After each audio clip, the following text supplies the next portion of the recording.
Bayramov Ruslan Neftçi.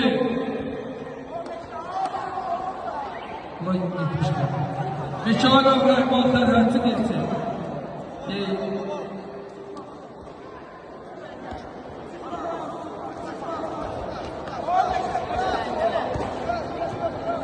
Bayramov Ruslan Neftçi, Mikhailov Rəhman Sərhədçi. Hazırlaşsın. Əhmədzadə Kamal, Rulan Tuma Klubu. Məhərrəmov Ömər Fatih. Əhmədzadə Kamal, Rulan. Məhərrəmov Ömər Fatih. Yusufzadə Türkan, 2-ci Döşədə Ədollu Fatih Klubu. Kərəmzadə Mədinə Roland Klubu. Biz idmançılar, gələsin biraz.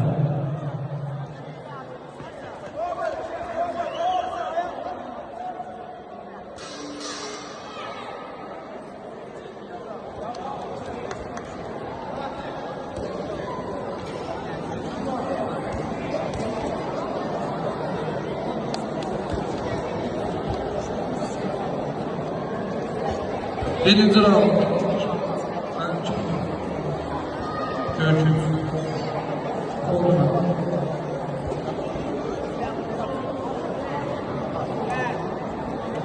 Bayramov Ruslan Neftçi, Mikhailov Rəhman Sərhədçi. Hazırlaşdı.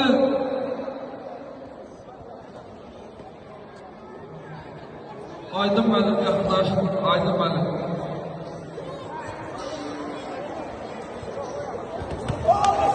Kız idmançılar, 30 saniye vaktiniz var.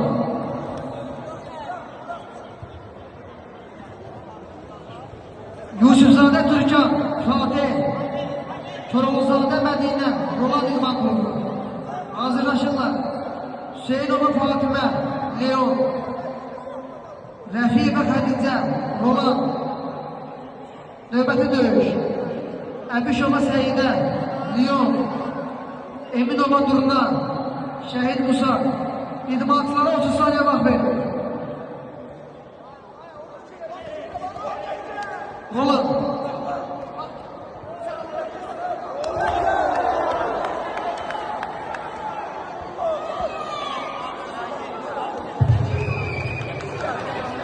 Əziz məhçilər, 10 dəqiqədən sonra 2005-2006 idmançılar başlayır. 3 dövüşdən sonra 2005-2006 təvəllüd idmançıların dövüşləri başlayır. 2005-2006 Fatih İdman Klubu. Yalan kimlər? Göyçün. Fatih İdman Klubu. Türkan, Yusufzadə. 30 saniye vaxt verin idmançıya.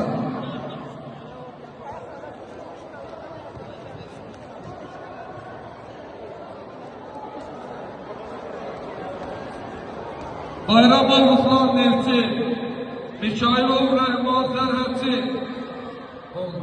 Yusufzadə Türkan, Fatih, Koroğluzadə Mədinə, Roland İdman Klubu. Bu dövüşdən sonra